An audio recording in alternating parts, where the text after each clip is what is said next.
Hi, I'm Martha Holmberg. I'm an instructor at Craftsy, and I want to talk to you about gravy, which is a word that I believe strikes both fear and joy in people's hearts.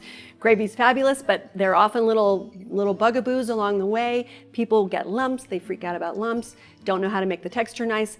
I've got some tips that'll solve all those problems for you.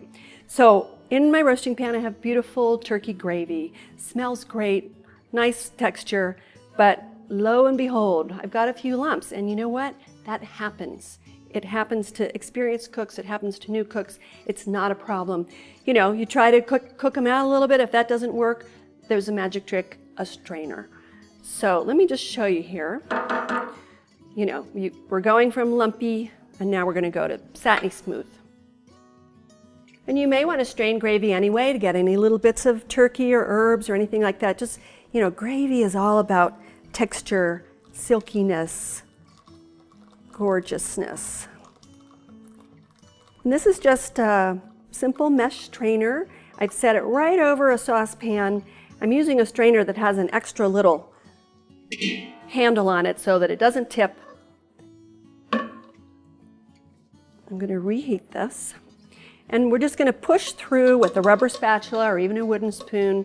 Just push the rest of the gravy through, and you'll see there'll be a few little gungas in the bottom, and those are your lumps when we're going to say goodbye. And you know, if you don't want anybody to know this happened, you just like send them out to set the table, walk the dog. But honestly, there's no shame in lumps and straining. See, so all the stuff we don't want is just left in the bottom of the strainer. And what we have now is gorgeous, silky gravy. But people struggle with texture also. Sometimes their gravy is a little bit too thick. Gravy shouldn't be like cafeteria school gravy. It's not gloppy. If that happens, you just take more of your broth, you know, have a backup of canned chicken broth, whatever, and just thin it out. Just add a little bit, stir it, it's fine. But what also can happen is the gravy is a little bit too thin. It's too runny, and you want that lovely cloaking, pourable consistency. So there's a couple of tricks. So the first trick is something called a beurre meunier. It's a French term. Beurre means butter, meunier means worked. And it's super simple. It's just butter that has softened a bit at room temperature, about an equal amount of flour. You don't have to be precise with the measurements, just about equal. And I'm just forking it into a paste.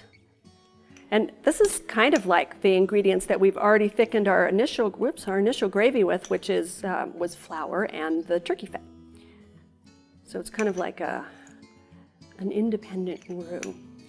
So you get a nice little paste, and then it's good to have your gravy simmering.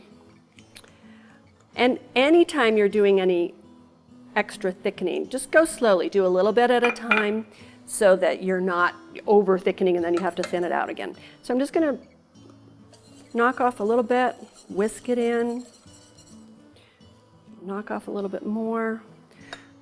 Whisk it in. You'll see the little bits at first. That's okay. They're just going to melt away. And I can see that the texture of my gravy is gotten a little bit thick, which is perfect. Okay, the second method is called a slurry. It's the same thing. We're adding some starch, but with a slurry, you're not adding any more fat.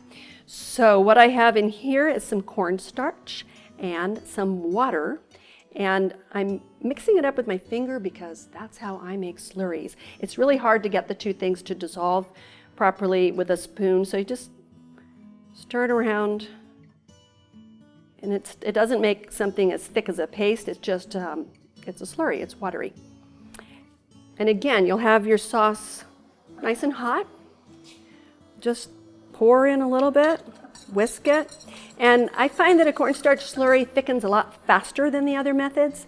So you should be able to gauge quite quickly, once you've poured it in, if you've gotten to the ideal gravy texture. And I'd say that is where we are. Let's take a lovely little, oh yeah, look at that. You've made gravy. It's beautiful, it's delicious, it's satiny, no lumps. You did it, it's perfect. So if you like this, you'll hope to see you in my classes at craftsy.com. My class is called Homestyle Pan Sauces. There's a lot more there.